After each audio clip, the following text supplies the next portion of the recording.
Please take a moment and imagine that you hear the sound of the air raid siren that signals that you have about 15 seconds to find shelter before a rocket lands somewhere in your vicinity.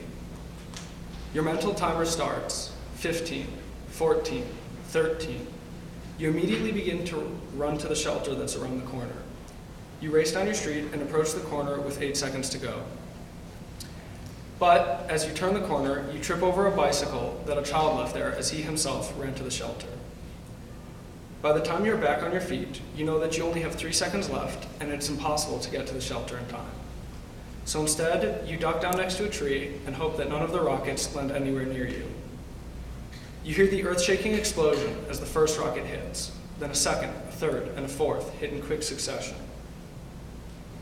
After a few minutes of silence, everyone who is taking refuge in the shelter begins to emerge, and you stand up and start back toward your house that you hope wasn't hit by one of the rockets. This isn't a situation that we experience in our daily lives, and we hope that we never will. But many of us have friends or family who live in Israel where this has been, and in some places continues to be, a daily reality. 7 years ago, during the Second Lebanon War, some 4,000 rockets were fired into northern Israel over a period of 34 days at a rate of over 100 rockets a day. At the time, my cousin who lives in the north was only 8 years old. She was forced to live in a bomb shelter for the duration of the attacks. The city was almost entirely shut down because all of the residents were in shelters. Children couldn't go to school, and parents couldn't go to work. For an 8-year-old, this was an incredibly terrifying experience. 2 years ago, Rafale Advanced Defense System finished its mobile all-weather air defense system, the Iron Dome.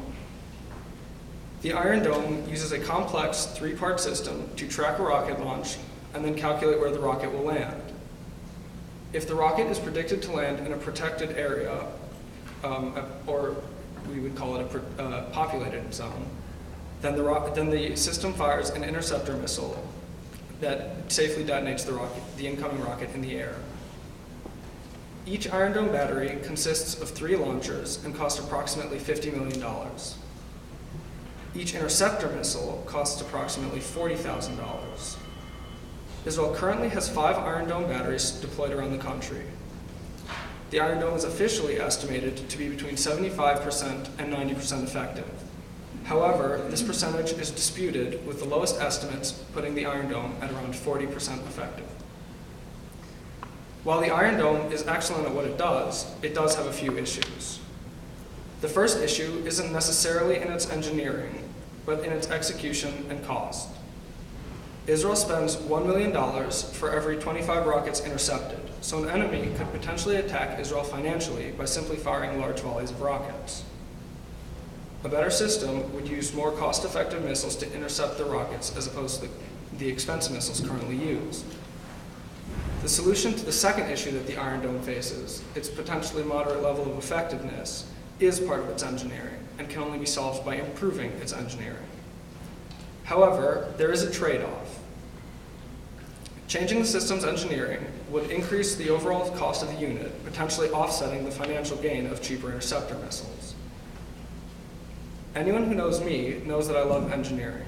I spend my free time either taking things apart and modifying them, or creating something new on my own. This can range from building air cannons and small rockets to fixing and modifying my motorcycle. If you were to stop by my house, you would probably find me in the garage with a pair of safety glasses on and some new project in my hands. As high school comes to a close for me and college looms in the immediate future, I begin to think about how I want to use the knowledge and skills I will gain during my time at college. Now, I don't claim to know exactly how to solve these issues, but I would like to help create a solution. My goal is to help design a system that will cost less and be more effective at stopping rockets aimed at civilian areas. The Talmud teaches that one who has saved a life, it is as if he has saved an entire world. This quote truly embodies the importance that we place on human life. Therefore, if one has the opportunity to save even one more life, they need to make every effort to do so. Therefore, if I can use my love of engineering to make a better system that can save more lives, I want to make every effort I can to make that difference.